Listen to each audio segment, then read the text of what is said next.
આપ જોઈ રહ્યા છો સ્પાર્ક ટુડે ન્યૂઝ। રાજકોટની ગોઝારી ઘટના બાદ નવસારી જિલ્લા તંત્ર પણ ઊંઘતું ઝડપાયું છે। નવસારી શહેરના ગણદેવી રોડ પર આવેલા ધી વિલ્સન પોઈન્ટમાં ચાલતા મિની થિયેટરની કેન્ટીનમાં આગ લાગી છે। કેન્ટીનમાં ફાયરમાં સ્પાર્ક થતાં આગ લાગી હોવાની માહિતી સામે આવે છે। 57 અને 41 સીટના મિની થિયેટરની એન્ટ્રી અને એક્ઝિટ માટે એકમાત્ર દરવાજો હતો, જેમાં મિની થિયેટરમાં જોવા મળ્યા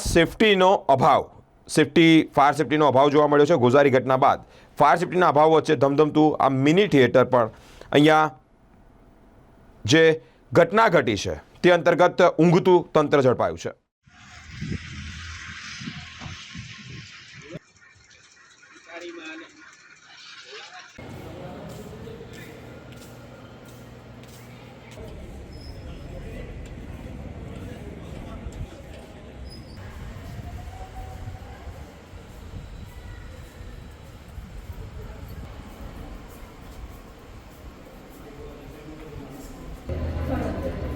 પોલીસ હોય તો પેલા ગભરાઈ ગયા